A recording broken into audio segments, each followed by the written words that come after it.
My dear friend, हम सब ने टाइटैनिक के डूबने की कहानी सुनी है और हम सब हर मंथ इलेक्ट्रिसिटी का बिल भी पे करते हैं। लेकिन क्या आप जानते हैं कि इन दोनों के पीछे एक ही ताकतवर इंसान का हाथ था? एक ऐसा शख्स जिसने अपने मुनाफा के लिए न सिर्फ सैकड़ों जानों को मौत की तरफ धकेल दिया, बल्कि पूरी इंसानियत से फ्री इलेक्ट्रिसिटी का हक भी छीन लिया। आज द लास्ट की पर हम इस गहरे राज से पर्दा उठाएंगे। अगर आपको वीडियो अच्छी लगे तो चैनल को सब्सक्राइब कर दें। तो चलते हैं वीडियो की तरफ। Nikola Tesla Wardenclyffe tower plan science की हिस्ट्री के उन इंसिडेंट में से एक है जो आज भी तजस्सुस और अफसोस का बायस बनते हैं। उस प्लान का मकसद सिर्फ मुआसलात नहीं, बल्कि जमीन के करा हवाई को इस्तेमाल करते हुए पूरी दुनिया को फ्री और वायरलेस इलेक्ट्रिसिटी फराहम करना था। टेस्ला ने 1901 में न्यूयॉर्क के इलाके लॉन्ग आइलैंड में टावर की तामीर शुरू की। टेस्ला का मानना था कि जमीन खुद इलेक्ट्रिसिटी की एक बेहतरीन कंडक्टर है। वो टावर के जरिए जमीन में मखसूस फ्रीक्वेंसी की लहरें छोड़ना चाहता था, ताकि दुनिया के किसी भी कोने में एक नॉर्मल एंटीना लगा कर फ्री इलेक्ट्रिसिटी हासिल की जा सके।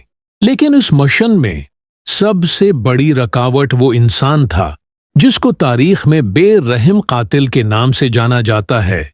जी हां नाजरीन, हम बात कर रहे हैं J.P. मॉर्गन की, जिसका पूरा नाम जॉन पियरपॉन्ट मॉर्गन था। मॉर्गन 17 अप्रैल 1847 अमेरिका में पैदा हुआ। उसने जर्मनी और स्विट्जरलैंड से एली तालीम हासिल की, जिसकी वजह से उसे वर्ल्ड ट्रेडिंग का गहरा इदराक था। वो एक फेमस बैंकर जोनियस मॉर्गन का बेटा था, यानी उसे मालियात का फन विरासत में मिला था। J.P. मॉर्गन का तरीका कार ये था कि वो नाकाम या बखरी हुई इंडस्ट्री को खरीदता, इन्हें आपस में मिलाकर एक बड़ी कंपनी बनाता और फिर उसे प्रॉफिटेबल तरीके से चलाता।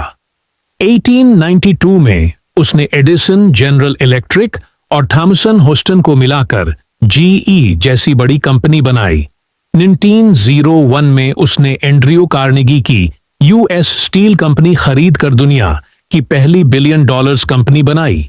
जैसा कि हमने पहले बात की, मॉर्गन ने टेस्ला के वार्डनक्लिफ टावर में $15 मिलियन की सरमायाकारी सिर्फ वायरलेस टेलीग्राफ के लिए की थी। जब टेस्ला ने फ्री इलेक्ट्रिसिटी की बात की तो मॉर्गन ने उसे अपना कारोबारी दुश्मन समझा। उसकी मेन रीजन ये थी कि मॉर्गन इस वक्त कॉपर की माइंस और इलेक्ट्रिसिटी की वायर्स बिछाने वाली इंडस्ट्री में बड़ी सरमायाकारी कर चुका था। वायरलेस इलेक्ट्रिसिटी इन तमाम इंडस्ट्रीज को तबाह कर देती। जब J.P. मॉर्गन को यह मालूम हुआ कि टेस्ला की उस टेक्नोलॉजी में मीटर लगाने की कोई जगह नहीं है, तो उसके पैरों तले से जमीन निकल गई। उसे समझ आ गया कि अगर दुनिया को फ्री इलेक्ट्रिसिटी मिल गई तो उसकी अपनी सल्तनत ढेर हो जाएगी। उसने एक ऐसा जुमला कहा जो हिस्ट्री का हिस्सा बन गया, अगर कोई उस पर मीटर नहीं लगा सकता तो मैं उसे फंड नहीं दे सकता। और फिर एक ही झटके में इंसानियत का सबसे बड़ा ख्वाब सरमायाकारी की भेंट चढ़ गया। अब रुख करते हैं इस अजीम मिस्ट्री की तरफ, जो 100 साल गुजरने के बाद भी आज तक एक ऐसा राज बनी हुई है जिसका कोई भी इंसान आज तक पता नहीं लगा सका। इस इंसिडेंट को याद करके आज भी लोग हैरान और परेशान हो जाते हैं, और वो है टाइटैनिक जहाज का अपने पहले ही सफर में समंदर की गहराइयों में दफन हो जाना और 1514 लोगों की भयानक मौत का सुनकर आज भी इंसान की रूह कांप जाती है। अगरचे टाइटैनिक को व्हाइट स्टार लाइन कंपनी ने बनाया था, लेकिन इस कंपनी का असल ओनर वही J.P. मॉर्गन था।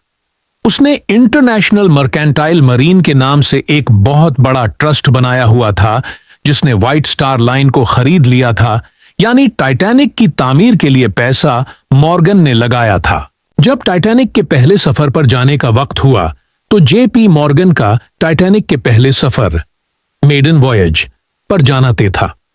उसके लिए प्लेन पर एक स्पेशल प्राइवेट स्वीट भी तैयार किया गया था, लेकिन प्लेन की रवानगी से चंद घंटे पहले उसने अपना सफर कैंसिल कर दिया। उसने कहा कि उसकी तबीयत नासाज है, लेकिन हकीकत में ऐसा बिल्कुल नहीं था, क्योंकि कुछ घंटों बाद उसे फ्रांस के एक रिजॉर्ट में अपनी गर्लफ्रेंड के साथ आराम करते देखा गया, जिससे लोगों को शक हुआ कि उसे पहले से मालूम था कि जहाज के साथ कुछ होने वाला है। कहा जाता है कि मॉर्गन ने जहाज की रवानगी से ठीक पहले अपने कुछ अंतहाई कीमती आर्ट कलेक्शन भी जहाज से उतरवा लिए थे, जो कि लंदन से न्यूयॉर्क जाने थे। फेडरल रिजर्व थ्योरी में तारीखदानों का एक तबका यह भी कहता है कि टाइटैनिक पर J.P. मॉर्गन के 3 बड़े कारोबारी दुश्मन सवार थे, John Jacob Astor, Benjamin Guggenheim और इसरा स्ट्रास। ये तीनों अमेरिका में फेडरल रिजर्व बनाने के सख्त मुखालिफ थे। टाइटैनिक के हादसे में ये तीनों हलाक हो गए और उनकी मौत के ठीक 1 साल बाद 1913 में J.P. मॉर्गन ने फेडरल रिजर्व बैंक कायम कर लिया। यहां पर हर इंसान के जहन में एक बहुत ही मंतिकी सवाल आता है कि कोई इंसान अपनी ही इतनी महंगी चीज, जो उस वक्त की दुनिया का सबसे बड़ा और कीमती जहाज था, क्यों डुबोएगा?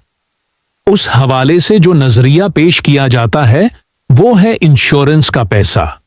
कहा जाता है कि जो प्लेन 15 अप्रैल 1912 में अटलांटिक ओशन में दफन हो गया था, वो दरअसल टाइटैनिक प्लेन नहीं था, बल्कि उसका जड़वां प्लेन ओलंपिक था।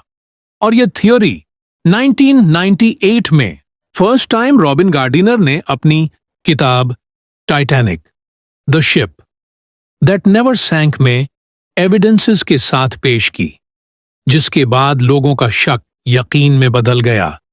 उस किताब में एविडेंस के साथ लिखा है कि टाइटैनिक से पहले ओलंपिक एक हादसे का शिकार होकर बुरी तरह तबाह हो चुका था और उसकी मरम्मत बहुत महंगी थी। मॉर्गन की कंपनी ने दोनों जहाजों के नाम बदल दिए। उन्होंने पुराने और तबाह शुदा प्लेन को टाइटैनिक का नाम देकर अटलांटिक ओशन में उतार दिया, ताकि उसे जानबूझकर डबूकर इंश्योरेंस की भारी रकम हासिल की जा सके, क्योंकि इंश्योरेंस की रकम जहाज की असल कीमत से ज्यादा थी।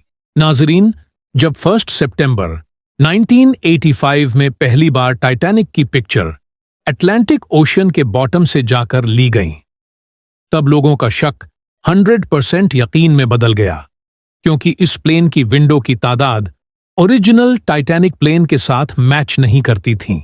नाजरीन, हिस्ट्री हमेशा वो नहीं होती जो हमें बुक्स में पढ़ाई जाती है, बल्कि असल हकायक को खुद ढूंढना पड़ता। तो क्या टाइटैनिक अटलांटिक ओशन में डूब जाना महज एक हादसा था, या हिस्ट्री का सबसे बड़ा प्री प्लान एजेंडा कि आप 1500 से जायद जाने सिर्फ एक बैंकिंग सिस्टम को कायम करने के लिए कुर्बान कर दी गई? सच जो भी हो, अटलांटिक ओशन की गहराइयों में छुपा ये मलबा आज भी कई ऐसे क्वेश्चन उठाता है जिनके आंसर शायद कभी ना मिल सकें।